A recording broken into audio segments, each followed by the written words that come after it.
All right. Good evening. I would like to call to order the Board of Supervisors meeting for June 17th, slightly delayed at 7:05. Please join me in the Pledge of Allegiance.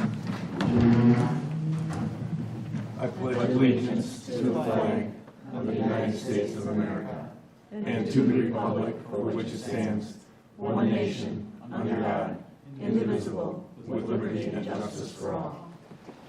Thank you.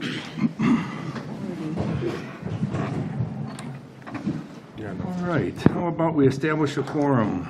How about roll call, Ms. Flock? Supervisor Jeannie Vogel. Here. Supervisor Linda Waite. Here. Chairman Dan Moffel. Here.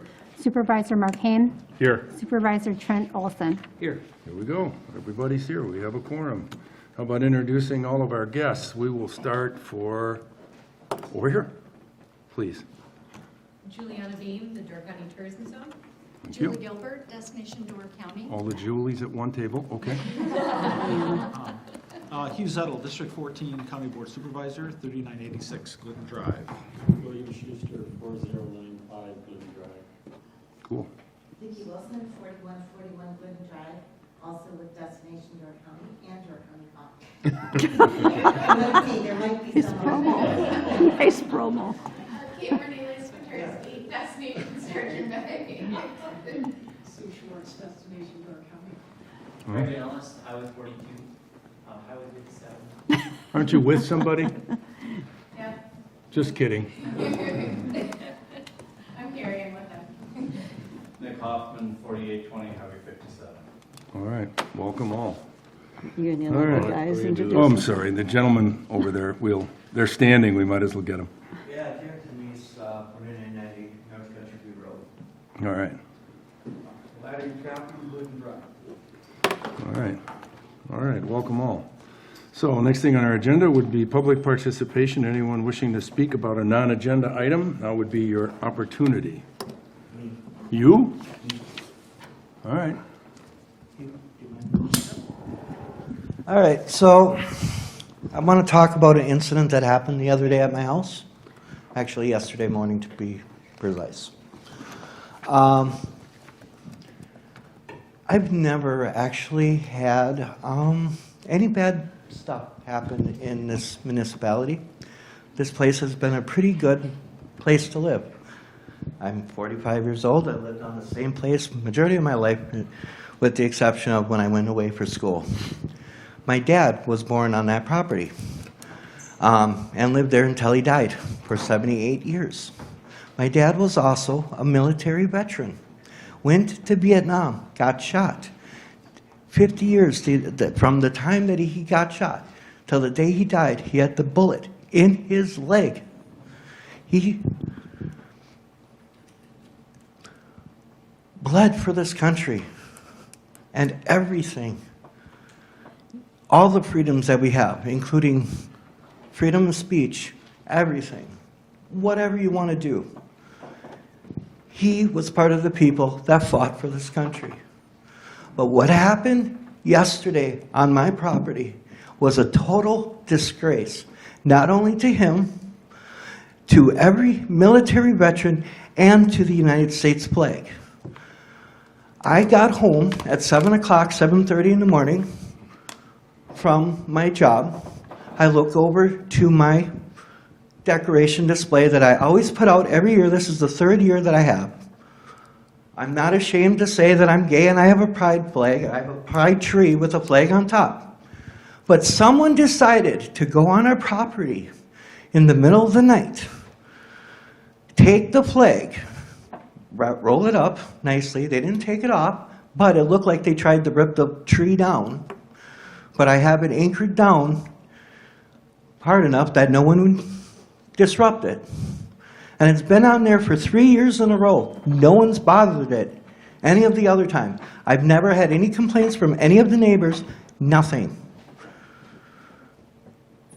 What I saw was very disgraceful. They wrapped up my pride flag that was on top of the tree, and they put the American flag upside down on it. That is disgraceful to the country, to that flag. And honestly, we, every month, make pledge allegiance to that flag every time we have any kind of event. And that's what they do to a military veteran's property. They come on there and they disgrace that property. Now, my dad knew about me. Years ago, I came out to him, almost 20 or so years.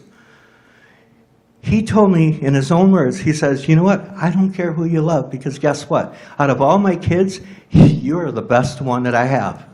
So honestly, I don't care who you like. And he was the first person to be supportive in my family. And this was coming from a veteran. I don't disrespect him by putting my flag out or my displays. And I even have a nice little sign, like, you know, that is displaying the Pride Festival, which is going to be on next weekend. Did they disrupt that? No. But for some reason, someone had a problem of a rainbow flag. But yet, the way they took care of that problem was disgracing the U.S. flag on a veteran's property, nonetheless. I am not telling you guys to raise a flag or show your support or anything. All I want is for you guys to say, in this township, guys are not going to put up with that kind of behavior. That's all I'm asking you guys to do. Thank you. Well, I'm sorry that that happened. There are always a number of lowlifes in our area that decide that they have to take certain actions. You know, they feel that they're enabled to do that. And I would guess that they probably didn't know your dad was a veteran, not that that factors into it, but it's an unfortunate set of circumstances. Hopefully you at least talk to the sheriff. I did not at the moment. You should. I did not want to. I took it down before my mom even saw it. I did not want her to feel vulnerable that someone came onto the property while she was sleeping. Well, I am putting up cameras. It's not going to deter me from taking down my display. and I would still advise you to call the sheriff and let him know. I mean, when we have issues, not your type of issues, but other issues in the community, we call the sheriff, we alert them. They try and put a couple more patrols by just in the off chance that they can catch somebody doing something they shouldn't be doing. Get it documented. And yes, and get it documented so that if something does come up later, you have, you have it on the record, so. I will be putting up cameras, that's for sure. Well, all right. Anyone else have a comment? Yeah, I do. It tears me apart to think that this could happen in our community. There's no place for bigotry and hatred, and this country, people have gotten so divided. We forget we are all one people, none better than another. We are all equal. We are all equal, no matter what we profess in politics, in religion, in sexual orientation, whatever. It shouldn't matter. We are one people. I agree with that. All right, anyone else wishing to speak? All right, then let's move on. I assume the agenda was properly noticed, The agenda was properly noticed. and we would need a motion to approve the agenda. I'll make that motion. Motion by Mark, second by? I'll second that motion. Second by Linda. All those in favor signify by saying aye. Aye. Opposed? No. All right. Approval of minutes from the Board of Supervisors meeting from May 20th, a memorial occasion. That's all right, skip it. Approval of minutes from May 20th, 2024. So move to approve the minutes of May 20th, 2024 All right. Second.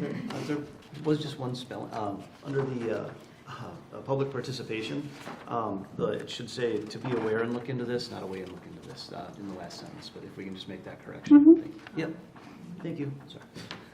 Oh, yeah. Okay, good. All right, we have a motion from Linda, a second from Jeannie Jean, yeah. to approve the minutes from May 20th. All those in favor signify by saying aye. Aye. Aye. Opposed? Motion carried. All right. First thing this evening is we have a request from Destination Door County to do a presentation on a variety of topics with a variety of people. So what we'll do is we'll turn it over to Julie, and you can tell us who's going to go in what order, and I think we have all of your slides. Yep. Okay.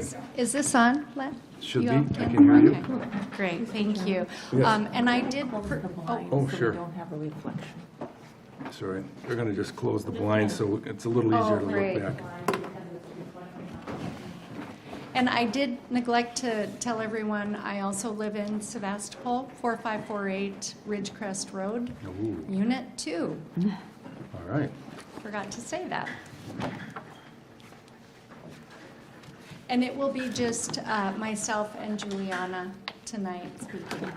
Okay. So, Makes that a little easier to see.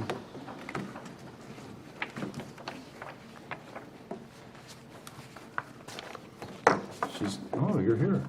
Just kidding. You thought I snuck out the back door? Yeah. All right, Okay. please go ahead. Well, first of all, thank you so much for your time tonight, and we appreciate the opportunity to be on the town's agenda. And as the official designated tourism marketing and management organization for Door County through the tourism zone, Destination Door County is a community shared values organization, and we are committed to balancing sustainability and economic opportunities for our businesses, our local governments, our organizations, and the environment. Our foundational activity of attracting visitors sets off a chain of economic benefits, supporting the initiatives that we're going to walk through in the packets that you have in front of you.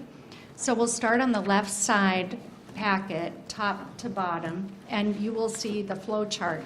Thank you, Laddie. Is that the right one? It is. You got it. Thank you so much. So on the funding flow chart, and I know several of you have been through this many, many times, and thank you so much for your time and attention on the tourism zone. But it highlights how the lodging tax is distributed. And Juliana will talk more about the collections and the distribution of that tax. And you'll see the municipal reimbursement program that's highlighted in green, and those dollars are what each municipality pays to the tourism zone, and then through the 70% Destination Door County reimburses. So as those dollars do come from the 70%, they must be used for tourism-related infrastructure and expenses or public community enhancement projects. And in 2024, the town of Sevastopol was reimbursed $22,456.03. And then you'll see the blue highlighting the 30% received by the municipality. And as you all know, you can use those dollars for whatever you feel is necessary. You'll also see the investment into the Strategic Community Partnership Program at 19% of the lodging tax allocation. And that provides additional funding and investment for the vital work that our community business associations do on behalf of their communities, supporting the residents, their businesses, and visitors. And Sevastopol is fortunate to have Destination Sturgeon Bay as their Community Business Association champion. And visitors seek a seamless and enjoyable experience that really transcends those municipal boundaries. And whether they're dining, shopping, hiking, or attending events, they really look for that cohesive destination experience. So by working with Destination Sturgeon Bay, who works very closely with Destination Door County, we try to maximize and leverage all of those resources. And then the next document you will see will be the Community Investment Fund.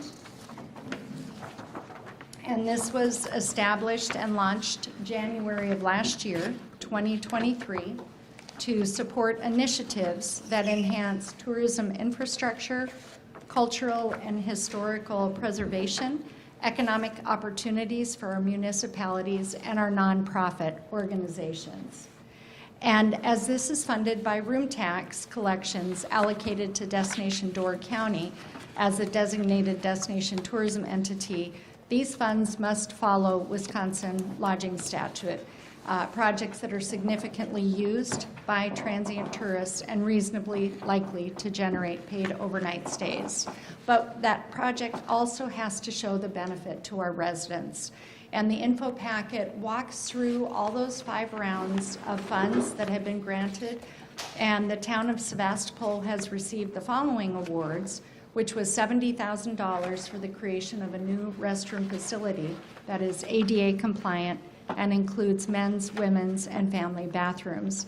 And we just had a big check presentation last week with Mr. Wolfel and Amy, and we are definitely looking forward to more of those, so as we discussed.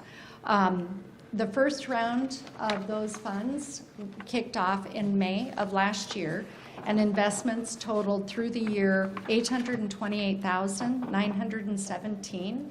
And then in 2024, through round 5, that amount has increased, or has reached $578,335, with a combined total of $1,407,252, or $407,252. Oh my gosh, I'm so sorry.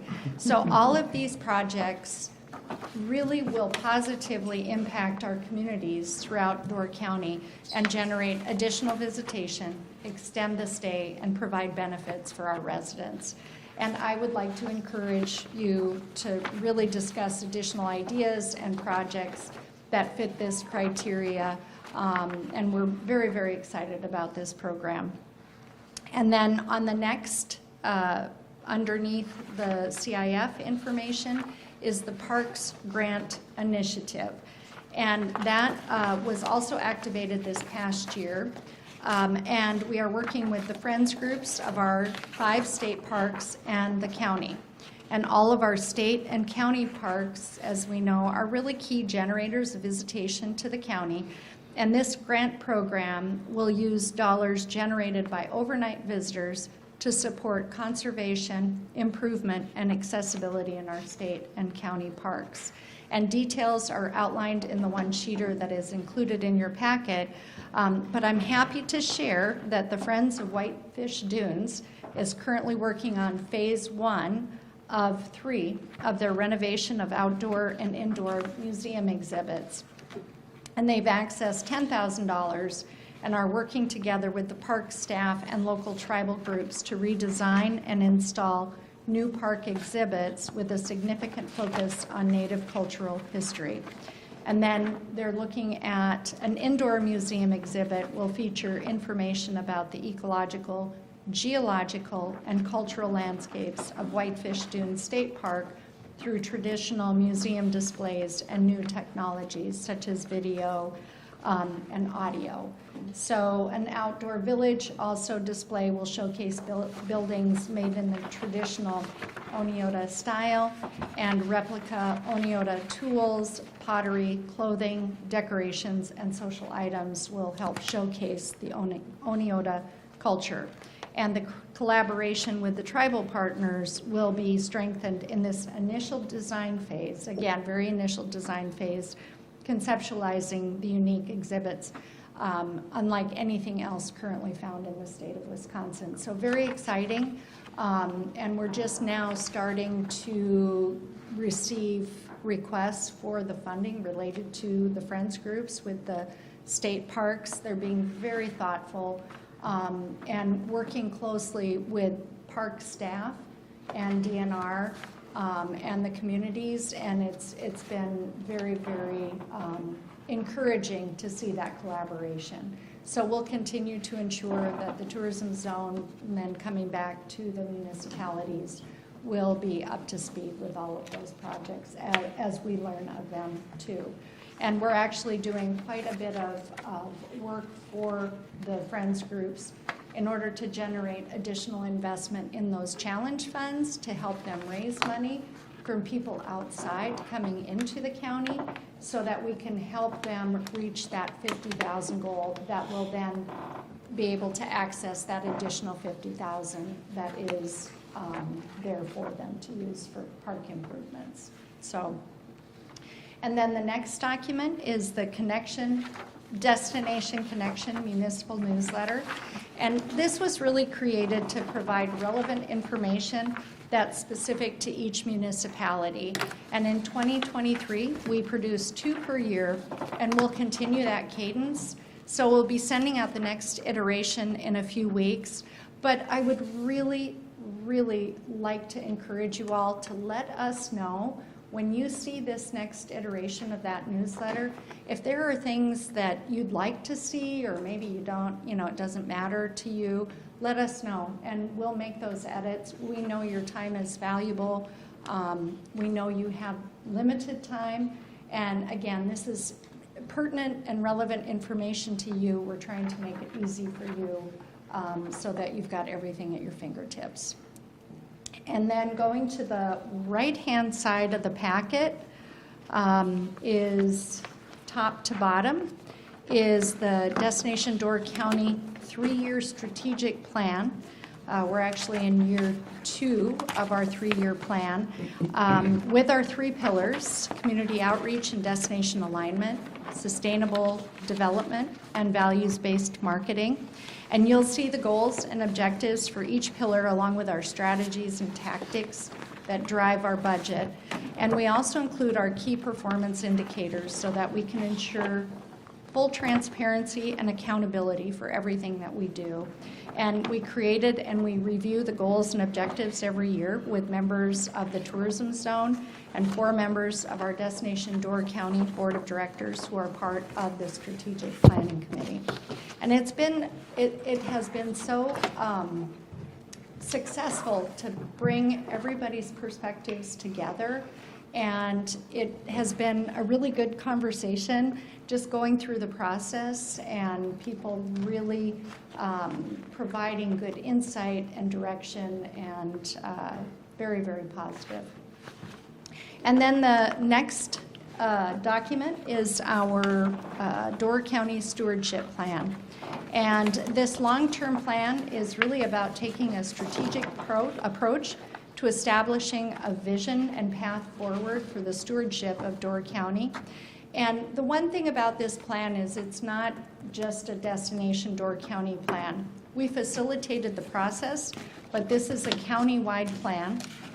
And you'll see the 4 strategic goals that are included is supporting environmental sustainability, improving infrastructure, excuse me, championing community stewardship, and developing and enhancing experiences. So we do have an implementation plan that is built out, and our team has set up a stewardship page on our website, doorcounty.com/stewardship. But on the back of the stewardship plan, there is a QR code, and where anybody can sign up and get involved with the areas that they're interested in and passionate about.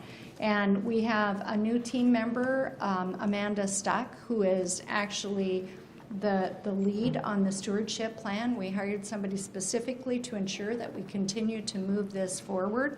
And starting there's so many organizations that are already doing a lot of this work, and we're just trying to align and leverage and amplify all of our efforts together. And then starting in 2025, several of the initiatives that Destination Door County can do moving forward, short-term, mid-term, will be integrated with our strategic plan. The town hall, we had 3 town halls, and actually the last one we had was here, and it was a pretty good turnout. It was last September, I think. Gosh, yeah, it's hard to believe it goes so fast. So, and then the last document that you'll see is the power of tourism in Door County. And we've included the fact sheet. We just actually received that the beginning of this week, or end of last week, excuse me.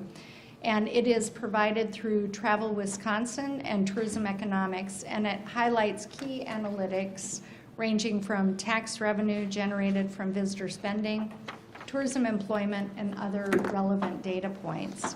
And you'll see that the overall impact of visitor spending in Door County was up 5.7% over 2022, with direct visitor spending up 5.6% over 2022. So what we're seeing is more incremental growth, which is easier to sustain, and not those big spikes that we had seen after COVID. And things have seemed to smooth out in terms of those numbers. And if you have any questions, I'm always available, or please let us know. And if not, I'll turn it over to Juliana. Okay, thank you. Yeah? Okay.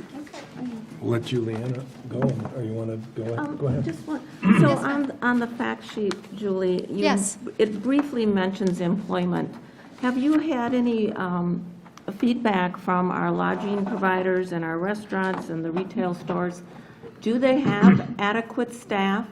And has anybody ever mentioned a transit system, that would have to run in the morning and the afternoon and, be varied hours just for summer?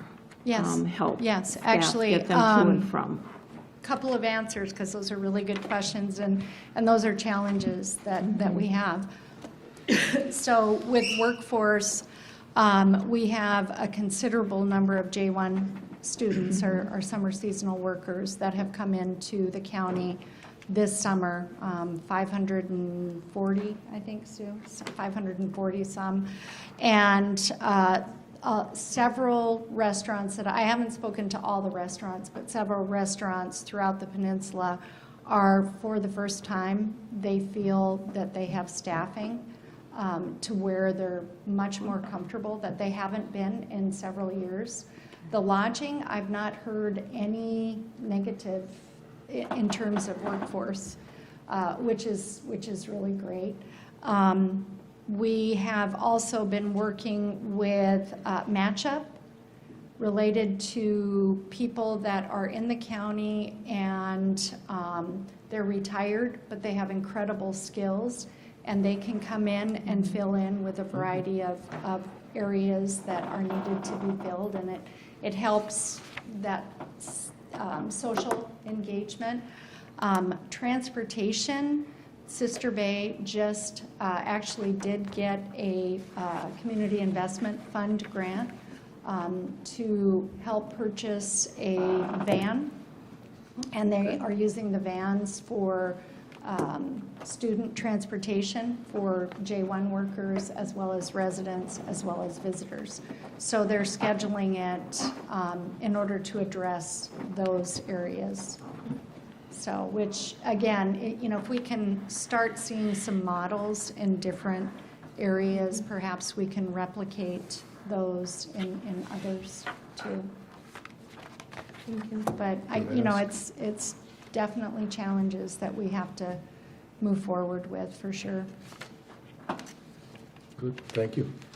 Juliana? Before I launch into tourism zone updates, I just wanted to give a couple brief thank yous. The first one is to Amy. She does an incredible job, and we really appreciate her diligence and assistance, especially throughout the past year. We've come up with some identification issues at times, and some investigations into properties, and she has been a really great help in that area. And of course, it's wonderful to be working with Linda and Jeannie and the commission, and to have their dedication and perspective. And I know at times it's a lot of time, but I personally really appreciate the thought and time that goes into the organization from them both. I wanted to do a little bit of a review. For some of you, it's probably things that you've heard several times over, but I provided a packet of just some review for the commission. It's how it started and how it operates. And I always like to start with a review of the creation of the commission. The commission was created in 2007 as a response to a decrease over the course of 4 years. A dip in tourism-related spending, and that amounted to about 15% over the course of 4 years. And it was determined that in order for Door County to maintain and increase market share in the tourism area, area, that room tax would need to be implemented in order to support those marketing efforts.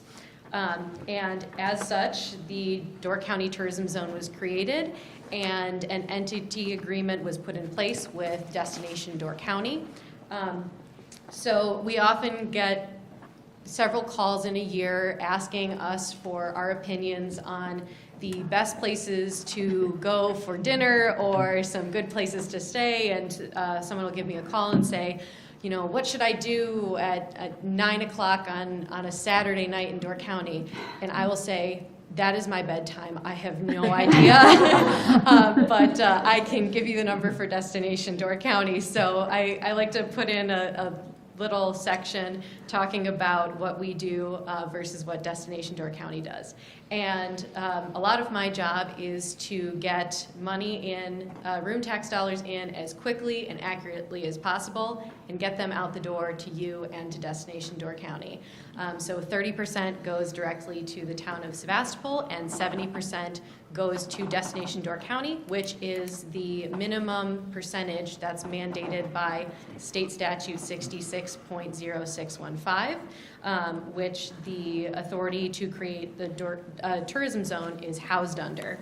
Our operations are funded by municipalities and are reimbursed by Destination Door County. So you've already sent in your check for the year and then received your reimbursement, so you are all set. But we are also responsible for permitting, collections, distribution, and following up on any compliance issues related to the room tax ordinance. And Destination Door County is responsible for developing and executing their annual marketing plan and their budget. So just to continue on a little bit more, the Commission's responsibility at this time is to collect 8% in room tax for all short-term rentals in Door County. It includes hotels, motels, resorts, cottages, cabins, homes. Basically, if you can sleep there, we're going to need to tax it. And we report annually to each municipality. We also have on Thursday our annual meeting. I'm a little bit of a geek for numbers, so if you are interested, it's Thursday morning at 9 a.m. at our new office at 185 East Walnut Street. It's the Door County Economic Development Corporation building. And we're going to be reviewing performance for the year, and it should be a fun time, I think. So we also monitor marketplace providers. And we create reports. It's quite a bear. We have, I think it's 1,156 Airbnb profiles in Door County, and we have about 1,000 VRBO listings as well, which we monitor on a bi-monthly basis. And we also pursue compliance issues. So one of the responsibilities with that is we have a process to encourage permit holders to file in a timely manner wherever possible and also in an honest manner. We go through quite a few review processes of claimed exempt sales. We look for average daily rates that seem out of the ordinary or are inconsistent with previous reporting years. We frequently contact permit holders if the amounts that they're listing don't appear to be consistent with profiles on their marketplace. On Marketplace. So if someone has 7 Airbnb reviews for the past month, but they're only reporting $500 in lodging sales, that's something that we would give someone a call about. And we also pursue a lack of reports. So we do send 2 filing reminders each month prior to deadlines, which are the last day of the following month. So for example, May room tax is due June 30th.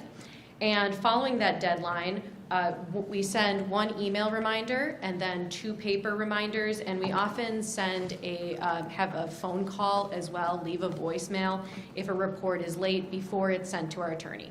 But if we receive no response, we do send it to our attorney, Attorney Vandecastle, And if a permit holder is late for the first time, we do allow one mulligan, especially for permit holders who are just getting started or are renovating a property and didn't realize that as soon as they get their permit, that's the start date for their activity and their room tax reporting responsibility.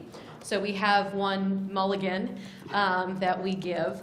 But after that, all reports less than 30 days late do accrue a $25 penalty and 1% interest. And after 30 days, it is the greater of either the $25 plus 1% interest or 25% of the total room tax plus the 1% interest. And any permit holder who fails to complete their reporting once all of these notices are received will be sent on to the attorney. And on occasion, we try to avoid this as much as possible, but we do move to a legal case. And we do also pursue based on an estimate that's outlined by the state. And if a permit holder doesn't report, the commission creates that estimate assuming an average daily rate that's consistent with the average daily rate in the town of Sevastopol or their municipality, and it is assumed that they rented every night. So that gets submitted to the courts. Most of the time we have some sort of resolution before it goes through, but that does unfortunately happen at certain times. And then I also just quickly wanted to touch on our lodging provider and marketplace provider process. Last year there was a change to when those dollars are received. You may have noticed that the flow of dollars coming into the town of Sevastopol changed a bit. Marketplace providers are now only responsible for reporting and remitting tax on a quarterly basis. So it did cause a change in the way that taxes are received by us and then also by municipalities and by Destination Door County. I think that we've adjusted to that well, but we do not release any of those room tax dollars until we have a report and have the money actually in the office in order to release it. And then just one or two other things. We do also have, I just wanted to make a note that Destination Door County currently provides 19% of its budget of the 70% that it receives to community business associations like Destination Sturgeon Bay. These funds are still used for tourism promotion and development, and it is in line with state statute 66.0615. And some municipalities also provide additional funding to CBAs. We also have a section there on commission membership. This past year, the town of Sevastopol, the collections were $676,930. So within that, it's within the range of 2 commissioners. So the current state statute states that if a municipality has $300,000 or fewer that are brought in, then they are allotted 1 representative on the commission. Between $300,000 and $1 million, it's 2, and then $1 million and above is 3. Those don't have to be filled all the time. There are a few that we're actually missing right now, which is hard to believe. We have 29 commissioners at this point in time, which is a great thing. But we encourage municipalities to have representatives. And then last thing is that we have a couple changes that we've made within the past year to the commission. You may have heard that we've transferred to an online-only filing system. We were at a position previously where about 90% of our room tax profiles were being used consistently for online filing, but it was just that last 10% that we needed to transfer over. It really had to do with the accuracy of reporting. We had a lot of issues with reports that were sent in either without any check or sent in with the wrong room tax amount were very difficult to track down. And it became an issue, particularly with our accounting firm and keeping good records, and then also with the costs that were associated with it, as well as paper usage. So we've transitioned over and have had a lot of success. We've actually cut down on the number of missing reports on a monthly basis by half, partially because in order to log into your profile, you need to have an active email address for dual authentication, for a verification that it is actually you trying to sign in, which helps in two ways. One, because it creates better security. We did update several things in our security as well as our database.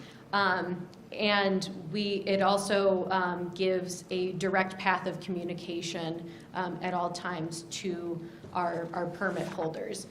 So that's gone very well. We've also moved our offices to the city of Sturgeon Bay and have expanded to 2 full-time and with space for another part-time staff member. And we've added a few things to our profiles based on inclusions in municipal applications. We now are tracking Department of Agriculture, Trade, and Consumer Protection licenses and are sending out notifications to people in the county where we can't match up with DATCAP's information. We actually just sent out this past week a notification to several people who did not have DATCAP. We are also starting to track maximum occupancy and are now looking, verifying LLC standing with the state of Wisconsin as well. So just a couple things that we've swapped over and have been working out well so far. Well, I, for one, say thank you for your efforts, especially with the debt cap issue, which I want to say was brought to us really through Hugh's efforts, and really brought forth a huge problem, so I'm glad you're tracking it. As a footnote, I was here when the first presentation was made for the room tax, and they projected that the town, if we agreed to go with a 5%, I believe it was initially, that we would have $12,000 worth of annual revenue. And I'm not going to bother to tell you what it is now. But we've exceeded the $12,000 at least twice. So, Yeah, oh, indeed. anyway, so it's been a positive for our town at any rate. So. I'm glad. Anyone else have comment? Can I just say too, being here 2.5 years now, but to hear the history and really understand the vision that all the municipalities getting together to create a 19 municipality zone is incredible.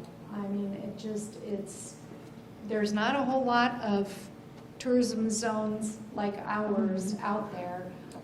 And people are clamoring to talk to Juliana because she's so efficient and does such a great job. But, the vision that you all have was really remarkable. So, well, good. Thank you very much for your time. Yes. Any other final comments from anyone? No, just thank you. Great. Thank you. And you don't have to stay. I know you're a resident and you probably want to, but it's your choice. All right. All righty. All right, sliding back into our agenda. The next item is the EMR bylaws update.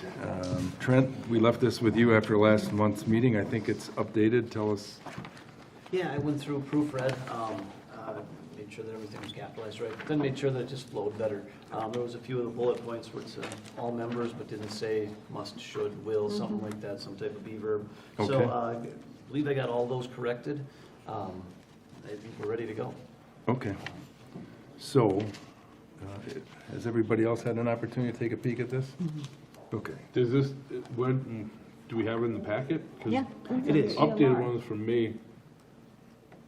It's possible by May I 20th. guess the date, Okay. we'll have to Because I update it. still, have you guys said who the executive committee is? Did we outline that? Yeah. Did I miss that? Let's see, hang on. I did address that, because it didn't say who the executive committee was, so I believe it just refers to the executive officer, it just says officer positions. So instead of having an executive committee, it's the officers. Page 6. Page 8. Yeah, what page is that on? I have the original, I have last month's version with me. I do, yeah, I do too. Where are you at on there? Do you know, Yeah. Trent, page number? What page? I guess it'd be page 6, because That's what I that's the thought. officers, but it doesn't, Yep. because that executive committee was made up of officers, but it didn't specify who was on the executive committee, so there was really no purpose in having it. The duties fall to the people who are the officers, so I got rid of the term executive committee. All right. I Yeah. thought I saw it in here, no, okay. Let's see, okay, decision.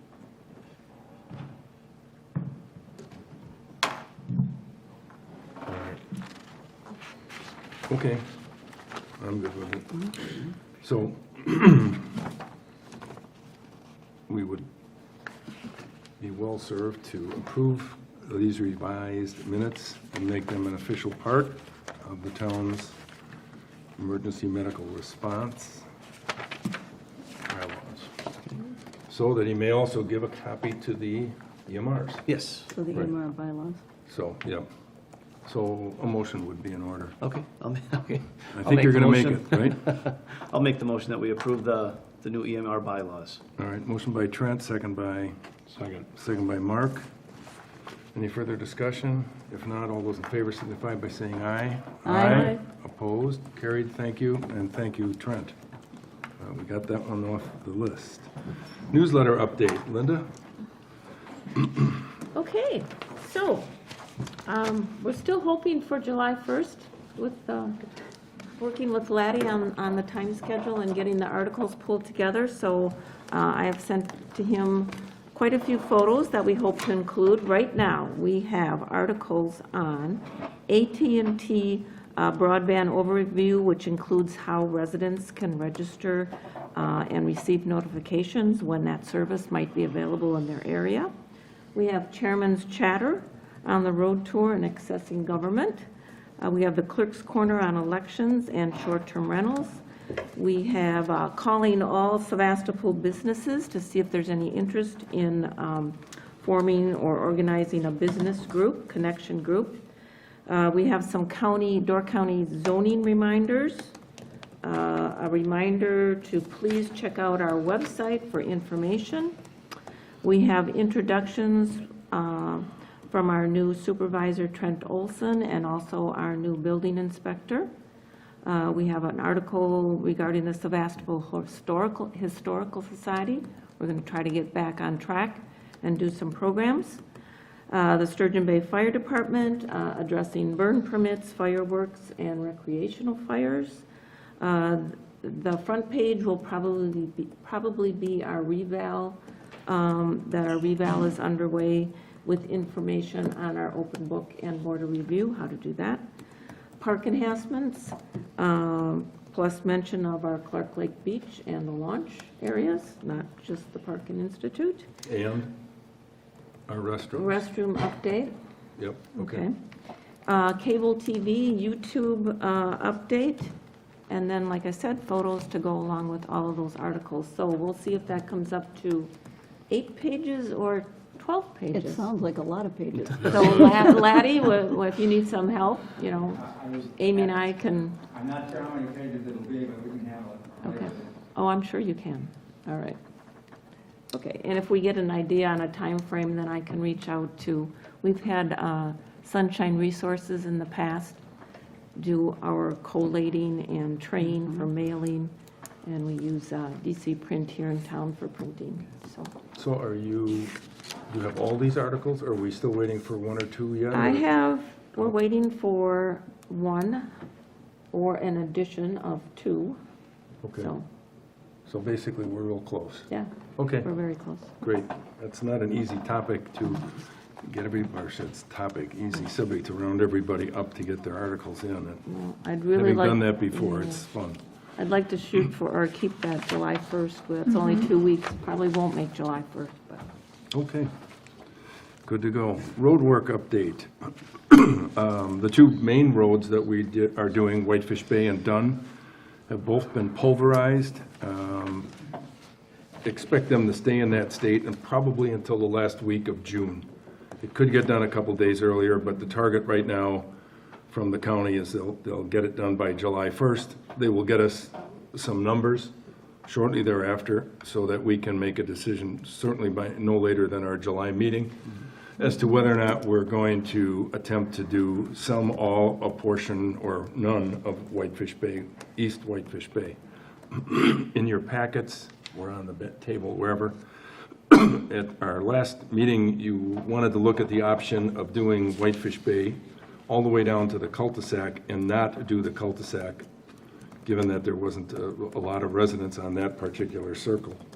Anyway, the numbers that have come back, and the original bid was $99,339 for the entire project to be pulverized and reconstructed, and the revised bid would be $89,759.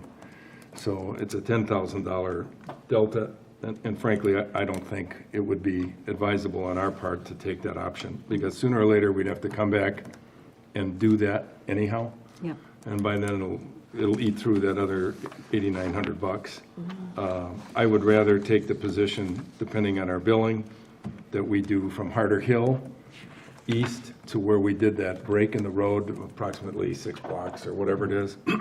Do that this year, because we can achieve that, and do the second half next year. But if we get enough money, we'll tackle it all. He also believes that, in the conversation I had with Randy, that he'll be able to save us a few dollars on Apple Road, even though it's in dire states. He thinks he can get away with some wedging and overlaying. Okay. So he might pick up a few bucks there. So the good news is, I'm hopeful we'll know more by July 1st, and we'll certainly have an answer for our meeting in July. So, all right. Glidden Lane updates. So we've been through this topic about the lanes, and I didn't realize there was going to be the world's largest article in the Pulse. And the Pulse version, that hard copy, was different than the electronic version, which actually included more. At any rate, I've heard from a number of the people on the lanes. So far, mostly pretty cooperative in terms of what's up. Haven't really had a lot of issues, which is good.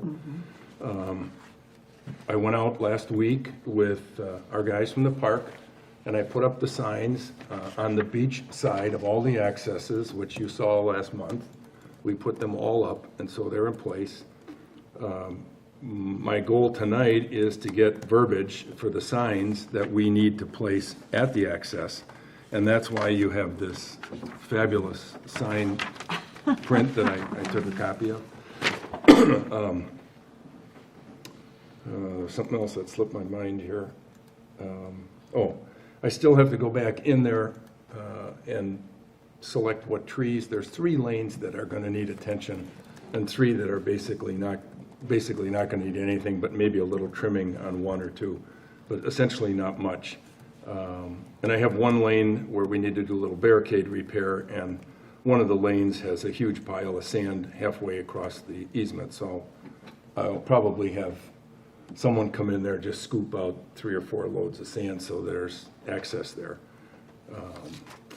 So that's basically where I'm at. Next step will be the signage, and when we have a few less mosquitoes, I'll go back in there for the trees. I can't tell you how bad they are over there. I mean, it's brutal. At any rate, so you've seen what was posted years ago. No fires, this area is closed. There were hours posted from 10 to 5. No overnight parking by order of town board, no snowmobiles on the beach, etc. So I need to come up with some wording that we all agreed on, and then order some signs from the county. I've started a list, not at all encompassing, or doesn't necessarily need to all be there. No parking or blocking driveways. As you know, a lot of these lanes are being accessed for personal driveways. No fire, question mark. Do we want a closed time frame, 10 to 5, whatever. and something about respect private property, stay on public access. I'm sure there's other things, so I'm looking for your feedback on what we want to put on there so I can take the next step. So, It was, I know from our previous road tour and notes or whatever, it was, you mentioned blocking the driveway. Do not block access or driveways, I think is what we said. do not, Block access or driveways.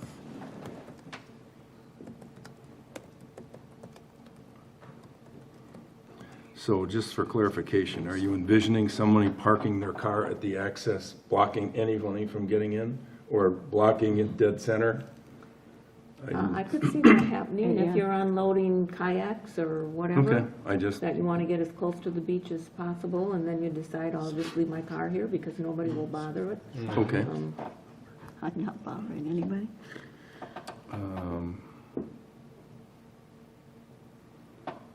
All right.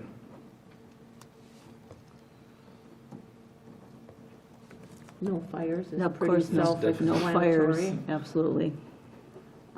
Do you need to say no fires on the beach as well, or not? I don't think there's any place else to build a fire unless you do it in someone's yard.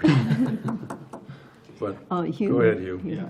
Sorry, this is just a discussion from RPC and others. Since it's potentially fires on the beach, that really is subject to Wisconsin ordinance law, because that's shoreland zoning, because that's on the water side of the ordinary high water mark. So that's nothing that's covered under Chapter 33 of the county laws regarding fires, which we were going to kind of look at adopting and amending the town's fire burning. So that Chapter 33 that has, what you can and can't do with fires, that's only up to the ordinary high water mark. Everything on the other side of the ordinary high water mark, as you get towards the beach where someone would typically build a fire, that's really the purview of the state, because that's shoreline zoning. So I think that'd be worth a discussion to see how you would word that, and you probably would need to reference a state law, not a county law. I might, Just a heads up. Do we have to? I'm gonna need the world's largest sign. Yeah, do we have to reference? Well, that's okay. We might be just as well off to just say no fires.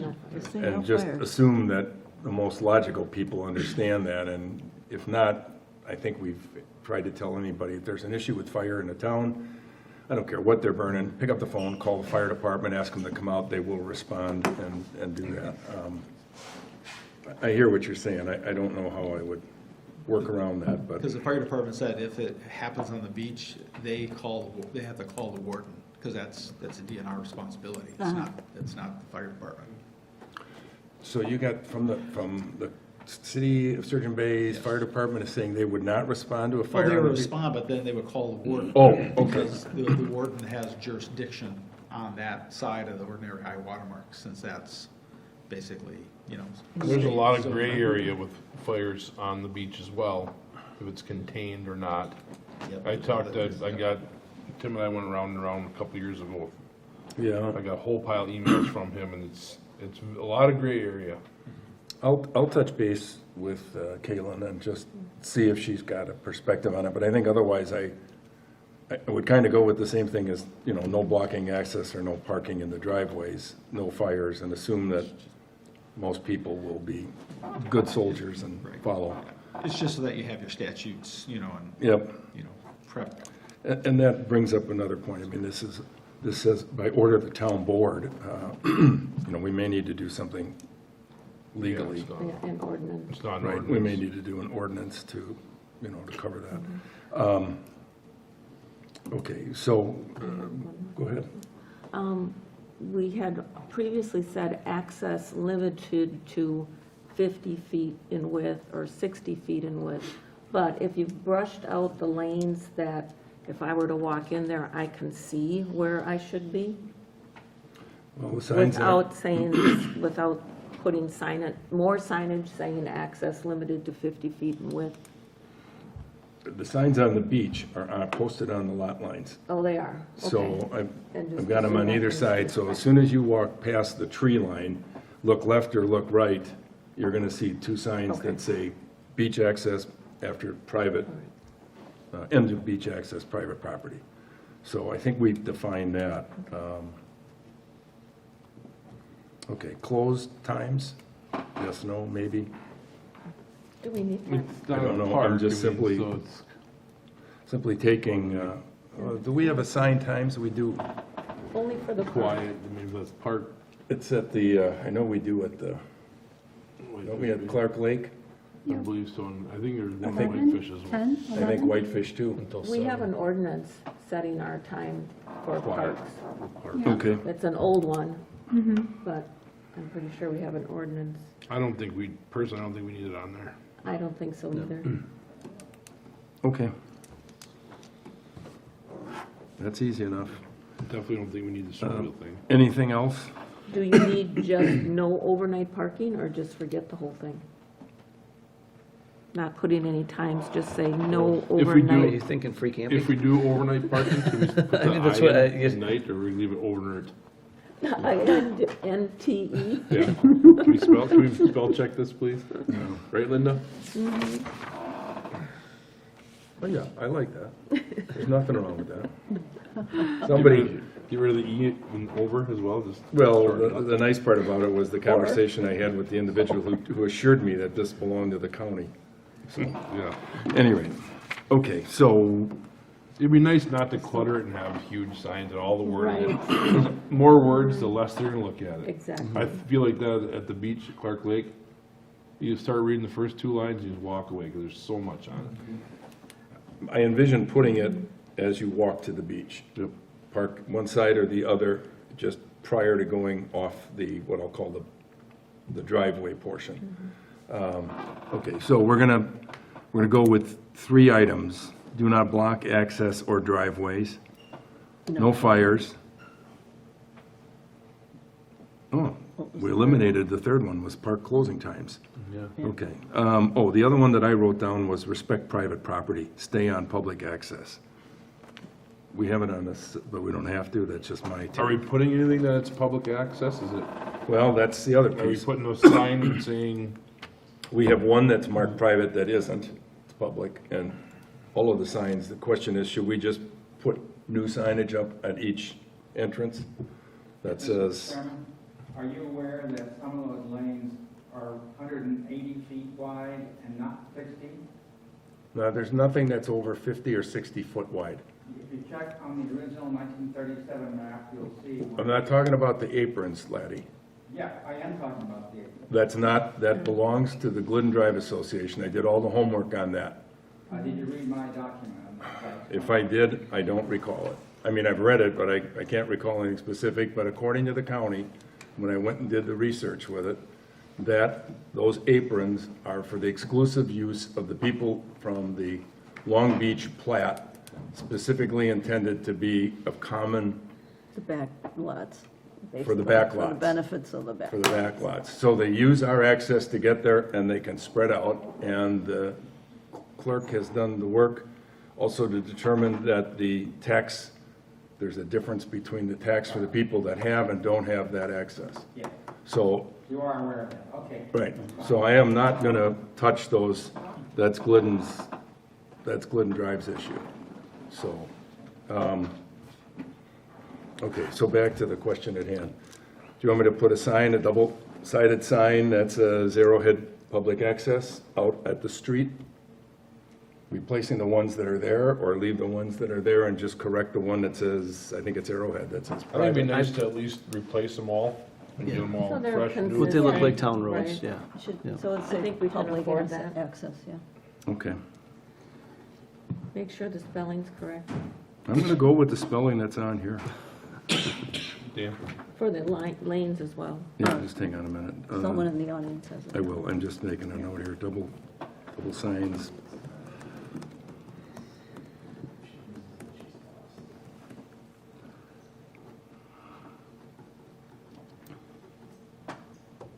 I'll probably add footage, maybe say, Arrowhead Lane, public access, 60-foot wide, something like that. So you know it's not like 1,000 feet. Yeah, Okay. good point. Yes. Question, Dan. So Arrowhead's a real good example. Are you putting a sign on both sides of the road? No. Or how are you, I'm not worried about the backside. We're focused on the beach side. So, so because presently, some people are aware of that, so they use it as their access to TNC land and such. So is it possible on the lakeside to reference that the lane is on both sides of the road? please come up with the verbiage and the direction. Because it is, That's too confusing, Dan, that's Yeah. confusing. they're actively complicating used now, things. and the issue has been is some of the people that believe that's their driveway have told people they can't go in there. That's, So let me take a little different spin at it, Bill. All of these people that have access lanes have been notified where they, maybe that'll stop it. Yeah. so I'm That might hoping be a that now they understand They're their educated. property is really not their Their property, and it's public.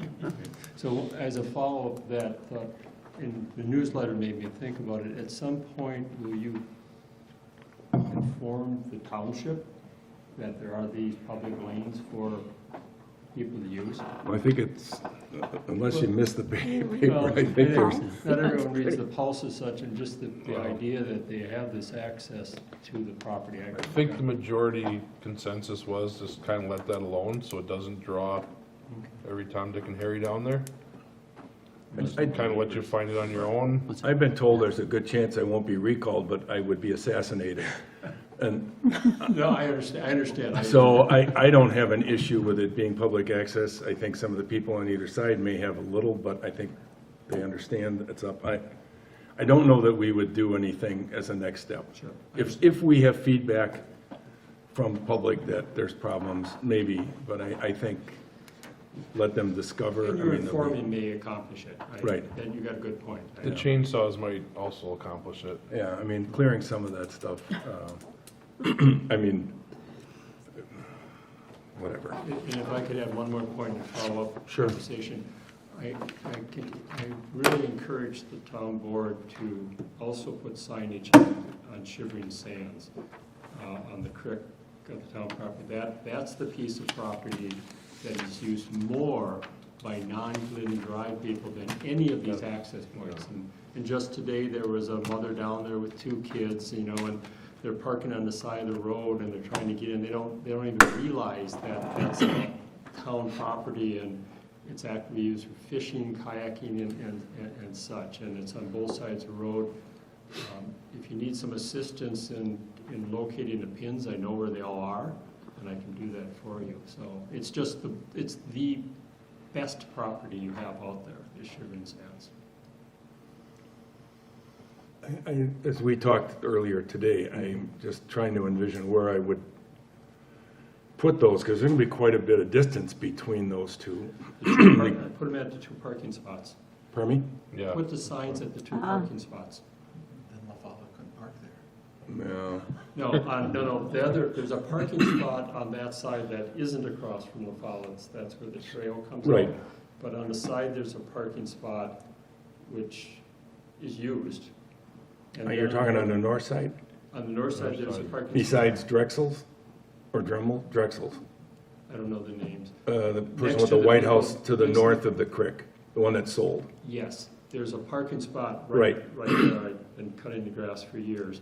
And then there's also a parking spot on the curve side, which is next, both of these are on the trails that are on the property.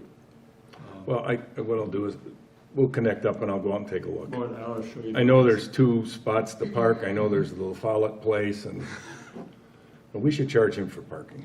He does move when I cut the grass, so, All right, we'll take a look at it. yeah, I'd be more than happy to help. Here's a map of the park. Pardon me? Here's a map of the Shivering Sands Park. Right. And what's not showing on there is the green grass where he's mowed it and where the points of access are. But I think I can handle that. Volunteer. And I have that. We found it in our archives, so we're good. All right, I'm happy to say we have no new business. Yeah, that's good news. So, ordinances and resolutions, we have, all right, I don't know if I brought this to the board before or not, I don't recall. I don't think we did. No. This is basically, We talked. we talked about it. Yeah. This is basically to protect us during the broadband installation. That's really the net of it. We're putting in writing what our expectations are. Comes from a lot of different people in helping create this document. It has been to our attorney on 2 separate occasions, so we are in the, from their perspective, we are in the final. Basic thing on page 2, permit required. It says no person shall perform work in the town without first obtaining a permit. There's no cost for the permit. If you're going to do a lot of work in the town, we can give you one general permit. It talks about traffic lanes and when you can open and close and obstruct them. It talks about how you access the road, that you don't just saw cut every square inch to get across, that you go underneath. It says what you have to do in terms of reconstruction, so we don't have issues down the road. And there is a form, an application form in there. And after that, there's a page that says by roll call, we can approve this document and make it part of our broadband process. So let's start with anybody got any questions? I'm looking at the application itself, Appendix A. It's on page 44 of our packet. Yep. Utility type. What's a distribution? Description of proposed work, distribution, what would that be? Could be a box, Oh. a big, you've seen them, if you go by the hitching post, for example, there's a huge distribution box there. Oh, okay. And then it said you can't, this could be on an annual basis. So in the case of AT&T, they could just put it for We could renew it. 2025, 2026. Yep. Would they have to specify the location or see attached or every intersection in the town? Doesn't matter. Just general blanket installation of lines. It's just so that they probably know this better than we do. I mean, they deal with this all the time, but just some things like, for example, if you take down a town sign, a stop sign, you have to put it back, you know, things like that. So I would envision it covers us, but to them, it's probably standard operating procedure. Do you have a comment, Hugh? No, I think the big thing is it's just, it's leveraging an existing county kind of ordinance that the Wisconsin County Highway Associations have put together. So it kind of mirrors what are the expectations an AT&T or a Bertram or someone else would have to follow if they were on our county roads. And we're not creating anything new. And it also sets us up in the future, there's going to be 5G work that's going to be going on, right? Because you're going to need more antennas. A lot of those may be mounted on existing power lines or new power lines. So this helps facilitate that as well. There are some roads in my district, not in the town of Sevastopol, but in my district where some utilities saw cut the road. And you know, when you patch that road up, it's never the same. And so with the investment that the towns are making, right, to do road restoration and repaving, you know, those are just some common sense things to make sure we have it in the ordinance to protect ourselves. Yeah, we have a couple of those already. As far as approving this, is this going to be up to our clerk or chairman? Clerk can probably do it. If she needs consultation, I'll have her call you. Would you be willing to accept that challenge? Of course. All right, good. Feel free, Amy. Sounds good. So noted. So noted. All right. Anything else? Yeah, line 135. Line I'm gonna be a 135. grammar Nazi. Oh, It says settings instead of settlings, so it's B, any subsequent heaving settings. It should be settlings, or settle, no, it's not Yeah. settings. I know it's something stupid, but I read the whole damn thing, and I figured I read someone it else and might didn't read see it that. sometime. I've read it several times. Settling, Yeah. oh, yeah. Instead of settings, it should say Yeah. settling. No, I underscored it.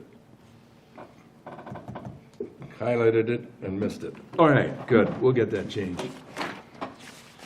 Anything else? If not, we're moving on to, someone would like to approve this? I'm gonna guess Jeannie would like to make a motion to approve this document. Would you, Jeannie? Sure, I'll be happy Gotta get to. the top of it. I'm trying to find the ordinance name.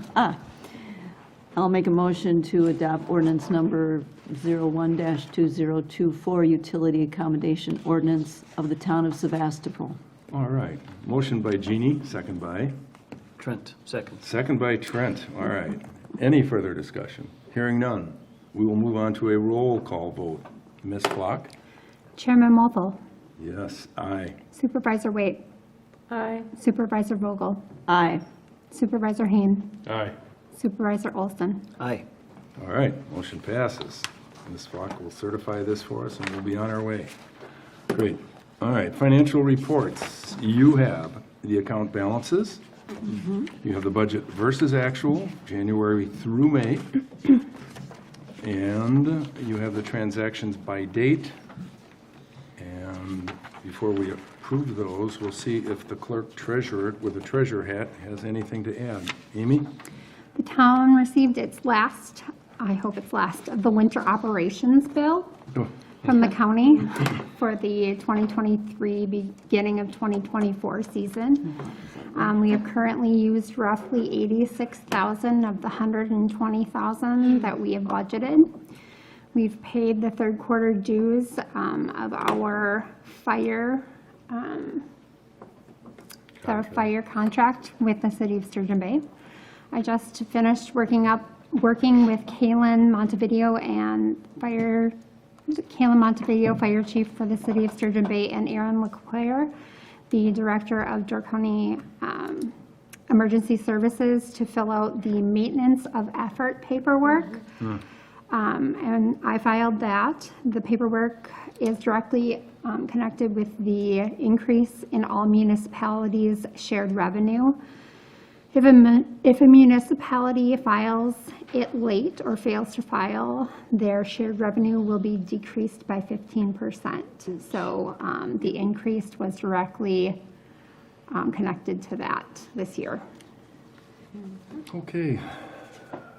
Just as an FYI, our January snow, which was really the only snow that we had, was $68,000 In one fell swoop. in one fell swoop. So I got called from Randy, they were looking to do some things. We pulled the bill after I fell over. We said, no, we weren't doing any more work. So next November, December, we're going to take out the shovels. We're really This hoping that we number- don't get any snow. Everybody shovel their own.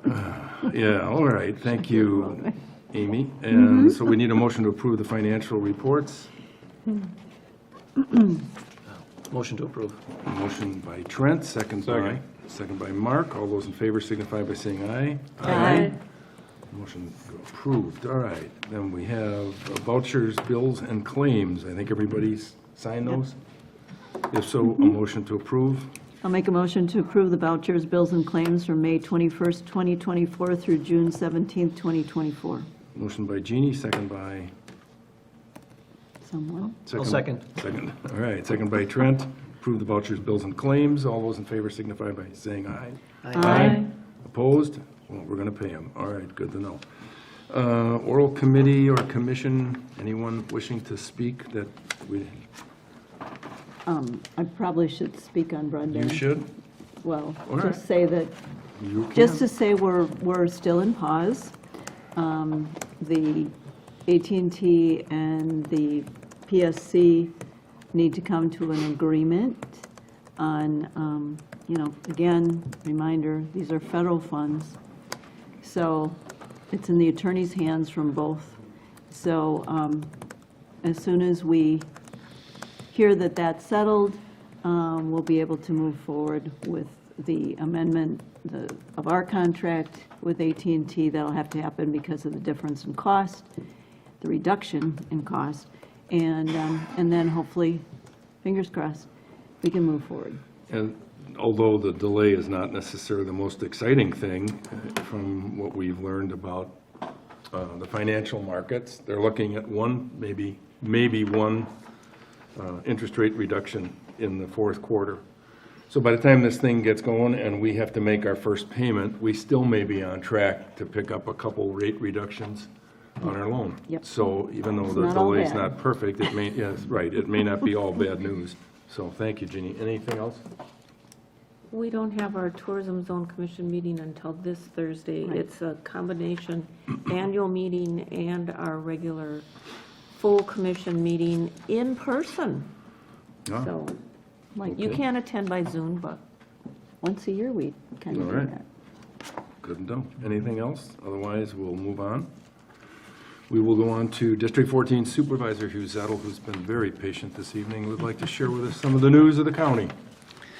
Thank you, Mr. Chairman. A couple of things from last month's meeting, primarily on the funding side, some approvals that the county board needed to make because of acceptance of donations and grants. Of interest that we have talked about previously is the E911 sign process. We have basically an amendment to the Uniform System Addressing Manual, which cleared up some language and some specifications for the E911 signs, which are going to be what they call flag type, so they're going to be perpendicular to the road with the number on both sides. And we standardize a size for that. We've also changed some of the departments. Again, this goes to the land use operational changes, so they can work on their backlog of issues, and so land use is moving this to the Judiciary Public Safety Committee, basically for the implementation. So that system manual and then the ordinance change, which basically references who has ownership from a county department level. So it went from land use department to land information services, so which is now under the Register of Deeds. So they made some staffing changes to basically allow the land use department to focus on their backlog of certificates of compliance and other operational issues, which I think's been well publicized. So those changes, with those changes in place, the updated RFP can be issued and then reviewed by the Judiciary and Public Safety Committee, so they can go forward with the implementation of the E911 signs. So that's the progress made there. Special report, Cane Island update was done. That actually is technically a county park that is county property, but the ticket sales, et cetera, is done through the Maritime Museum, so there's a revenue sharing agreement between the county and the Maritime Museum relative to how they share funding. So this is their annual update report to the county. Relative to subcommittee meetings, I have one here that I talked about. The Broadband Committee at the July 11th meeting is going to have a discussion on economic report that we funded through the Broadband Committee and also in conjunction with Door County Economic Development. And it's measuring the economic impact of broadband towards secondary residents of Door County. We have one of the largest numbers of secondary homes, not only in the state of Wisconsin, but we're just outside the top 100 in the country. We have more secondary homes than we have primary residences in the county. So that, when you take that number and then you look at how much time secondary owners spend in the county, it can become a big number. And we all noticed during COVID, when we would see additional cars or people walking the road saying, I never see these people here in February or March or April, and those were, the people that escaped to their secondary homes. Well, they have an economic impact. And so we did a couple of things. One is we measured how big the economic impact is of secondary homes. So that's one important thing. And then we asked, the big question is, if you had access to high-speed broadband, how many additional days would you spend in the county, and that was also a big number. So that's going to be very helpful since, you know, the towns in the county are making significant investments in broadband. So for municipalities that have a fairly sizable secondary home presence, which would include the town of Sevastopol, that would be of note relative to actually sharing that information and then, you know, being able to measure that impact as the network is deployed. So you're welcome to attend that on July 11th, and then there will be follow-up meetings and, you know, kind of discussions for any questions that folks would have on that.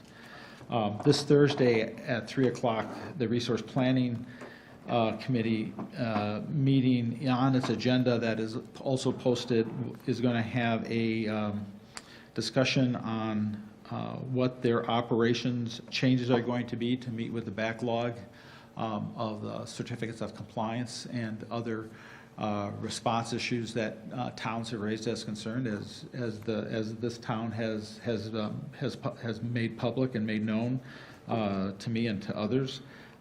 So that'll be your first chance to hear what that plan is. There are two plat hearings that are going to be held first, so this item is going to be kind of later in the agenda. So you wouldn't necessarily have to come in at 3 o'clock if you wanted to listen to what their response is and be able to chime in. But that's a coming attraction that may be of interest. The last one I want to talk about is Judiciary and Public Safety Committee and the proposed center EMS station. There's been a lot of discussion about whether or not the county should invest or co-invest or put a center EMS station in.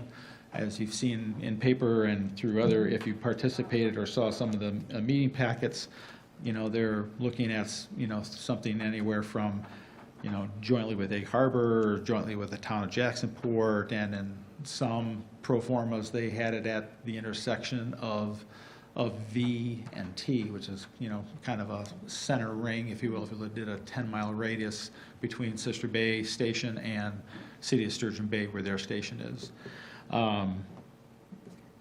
It's generating a lot of interest. A couple of things, they had a public, a discussion, more complete discussion last week. They need to gather some more information to really kind of outline what their current response times are, especially now that they are doing transfers for Door County Medical Center, right? They have a whole other crew that's been in place, and again, that crew's primary job is first to respond to E91 or to 911 calls. After that, if they're not busy, then they can do transfers. So that's, you know, so they, you know, that's in the mix. There are some, you know, potential questions of how would we fund that, because there are a lot of capital projects in the hopper for the county, right? There's the museum, there is this $26 million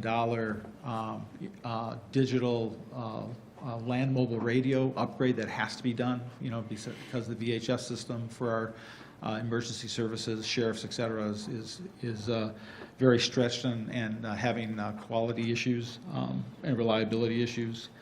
And those are things that we just are going to be limited relative to, you know, how much money we can spend. So there's a lot of questions about where there can be alternate sources of funding. I had shared with the county administrator that, geez, this might be something where the Door County Community Fund, you know, might be able to share some revenue, because when you look at the call rates, it's seasonal.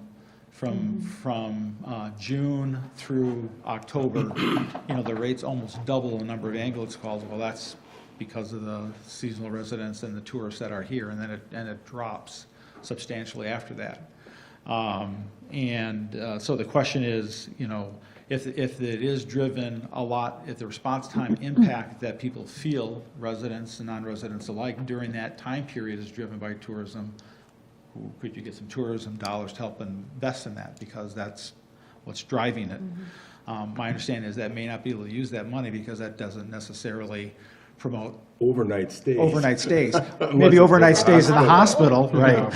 Well, they're promoting. But not overnight stays in a hotel. So one of the other things, obviously, that was talked about here is just food for thought, and just to get your questions or get your feedback, because it's going to be helpful, because this is going to come to Supervisor Vogel and myself as members of the Finance Committee, relative to how the Finance Committee will look at that. So if I look at the communities in that center ring that would benefit the most, there's a little bit of the northern part of the town of Sevastopol, obviously, and a little bit of the southern part of the town of Gibraltar, but you also have town of Bailey's Harbor, town of Egg Harbor, village of Egg Harbor, and town of Jacksonport, which is in that kind of center bucket. And looking at the latest 2023 tourism zone numbers, if I tally up all the 30% numbers that those towns and villages got, that's about 1.5 million. And so the question is, if someone were to ask you as the town of Sevastopol, what's another minute or two worth of response time, and would you use part of that 30% money to pay for that, would you do it? Now, most calls get done somewhere between 10 to 15 minutes. There is a section in this center part of the county where it takes maybe 16 minutes to 18 minutes or so, and they had that shown. The average in the country is about 15 for rural areas, and we're blessed to the fact that we have a county-run EMS system, not volunteer. We're in the state of Wisconsin, a typical volunteer EMS, you're lucky if you get a 30-minute response time. Same day. You're lucky. So we're blessed that we have that, and so the question is, what's it worth for an extra minute? And especially when 70% of our calls in the county are for falls. Yeah. It's not traffic accidents, it's not heart, it's falls. We have one of the best aging in place, we're one of the best aging in place counties in the state, which is great because it improves quality of life, it keeps healthcare costs low, but there's some other side effects, things like falls and people not making their houses fall proof. So, you got 70% of your calls that go out are just to basically do falls, and a good 60% of those, they don't transport. They just, help grandma and grandpa or whatever, aunt and uncle get up, make sure they're okay, right? And then they drive back. So it's not like it's handling stroke victims or cardiac arrests or those sorts of things where you're gonna, go nuts down the street, to get to that site. So the question is, what's an extra couple minutes worth to you? And is it worth it knowing the type of calls that we respond to? And, is that, do you find fixing roads more important? So I don't need an answer. Smoother ride on the way back to the maybe, hospital. yeah. All those rigs are pretty heavy, so it's a long wheelbase, so it's pretty good.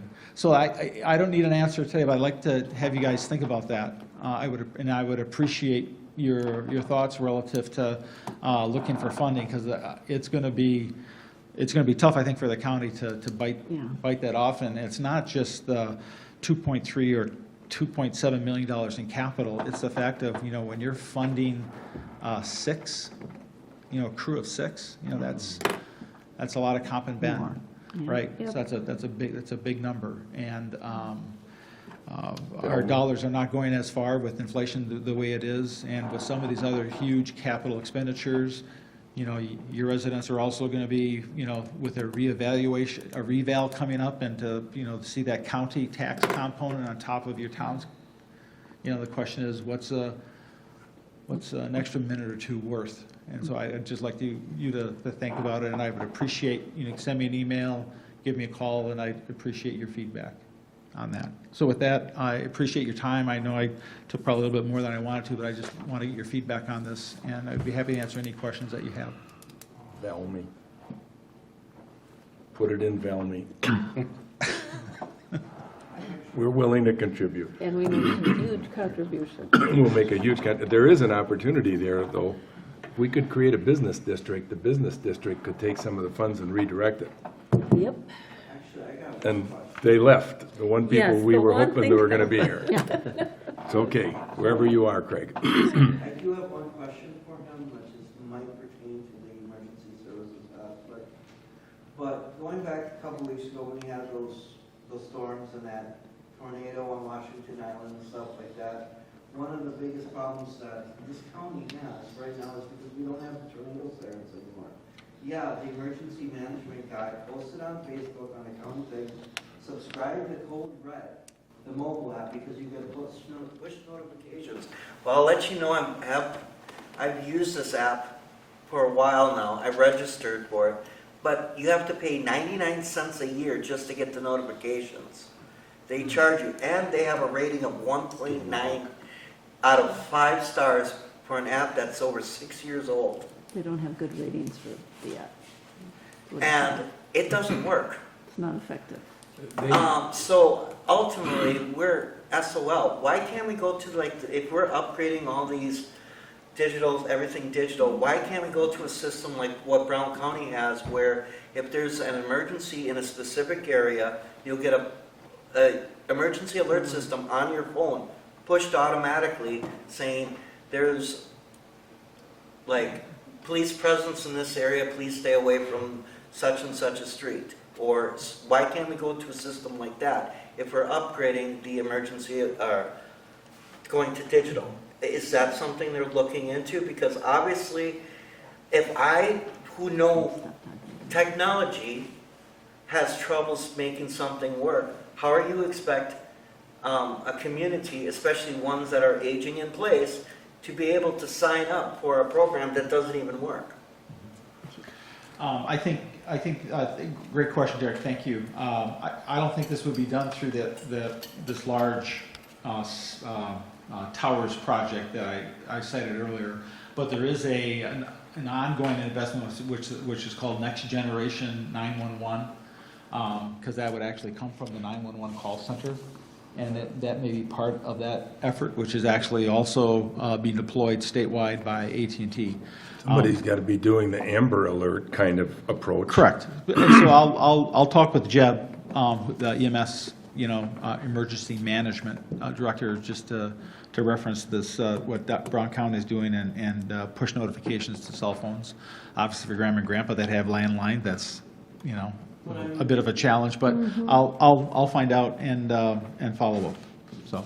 Okay. Obviously, these notifications aren't working. Everybody was used to these radio sirens, and the county just let them die out because it was too costly. They need something to replace it that is simple, that we don't need to register with. It just works. Yep. Okay. Okay. All right. Thank you, Hugh. All right. Thank you, So, Mr. Chairman. Thank you, Supervisors. Other than the Valmy location for that clinic, okay, all right, we'll move on. So we have in your packet the building permits. Amy has pulled them again for us. We've already found this to be of value, haven't we, Amy? She finds stuff for me without having to go digging, so that's great. I'll comment that I like the way this is posted now. Yep. This is much better than the other. I mean, I can't tell you how many times I've called in and asked to check, What's because you going drive on, by yeah. and you see something going on, and you name it, they're building a shed, they're doing this, or, you gotta ask, and you can't believe how many of them Yeah. don't bother. Yep. So they just kind of let Yeah, it go. that's nice. We also have inspection specialists, they're billing for the month and what we pay them. And we have the town of Sevastopol liquor licenses. We have 10 liquor licenses. We have, what, 4 left, Amy? Is it 3? 3 and 1? No, we have 4. 4, so 3 regular and the 1 high-priced. Correct. Yes. Okay, that's what I thought. Any rate, she's got everything squared away with these people, right? They own nothing. They own nothing, and the winery did not have to get one this year because of new regulations from the state. Breweries, wineries, and microbreweries no longer have to get licenses from local municipalities. They have to do something else. So If they get their liquor or their wine permit from them, probably, something, whatever. And there's another thing that State gets they money. can get, or people can get operator's license through the state. They can get a statewide operator's license. That was something new Travel this and year. drink and mix. And mix Yeah, there you go, great. all around the state. Okay, so we have 10 licenses to approve. A motion would be in order. I'll move to approve the alcohol beverage license renewal applications as presented for the period which will cover July 1st, 2024 to June 30th, 2025. And I would also like to compliment our clerk, who, when she publishes her notices, that she includes the agent name, because I find that many municipalities, I believe by statute, you're supposed to include the agent. And so, thank you, Amy. Very welcome. I'll second There you that go. with all that extra added. And your second, Process, we have a yes. motion by Linda, second by Jeannie, with a compliment thrown in. All those in favor signify by saying aye. Aye.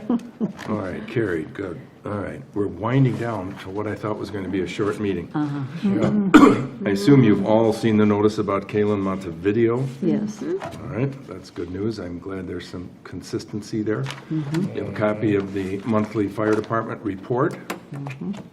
Also associated appraisal. They're at 78% of the project, and so they are billing us another couple $1,000. For those of you at home and listening, we anticipate that the new assessments will be sent out in August. That's the timeline we hope that will follow. There's also a copy to David Linenist. There must be a lot of misspelling in this, in this area, regarding the secondary effluent valve replacement at the treatment ponds, which is the septic system servicing our building and others. Also, I included in there, in last month, Linda and I both attended the Wisconsin Towns Association monthly or bi-monthly meeting. And there was a presentation there by Health and Human Services. And they shared with us, and this is really more informational than anything else, that there is the ability, if we find in our community someone that has a serious hoarding issue, that we can involve them at the county level, and they will step in and try to help us. If you think back, Linda's probably got this committed to memory. 7, 8, 9 years ago, there was a consistent problem in Carlsville with hoarding, and the county had to step up and finally resolve it, which meant in the case of that individual, physically going up there, cleaning the property. So they just basically made a presentation and said, this is available to us in the right set of circumstances. And not once, but twice, they cleaned up that property. They cleaned it up. It was a repeat situation. A few years down the line, we pay again. Yeah. And it could involve out-of-pocket expense from us too, so Yeah, hopefully I we heard that. want to avoid that, but the gist of it is it's there. All right, so we have some announcements, and then we'll wrap this up. We have the 43rd Annual FFA Dairy Breakfast, and this year, and maybe all future years, it's going to be on a Saturday. So it's Saturday, July 6th, normally Sunday. So those of you that normally head home on Sunday and miss it, can now come on Saturday and enjoy the food entertainment and the dairy business. The Board of Supervisors meeting, our next one is Monday, July 15th at 7 p.m. Open book, this ties back to the revaluation, is Thursday, September 5th from 11 to 4, in person here at the Town Hall. Board of Review, Thursday, September 26th from 1 to 3, in person here at the Town Hall. I have 2 items for next month's agenda that give you a heads up on, which is emergency service management for Trent. We'll put that on the agenda for July. And Mark, you have silent sports. Figure out where we're going with Jim Mitchie's request on the bicycle lanes. Nowhere. Pardon me? Nowhere. That's fine. I did a lot of looking Okay. into it.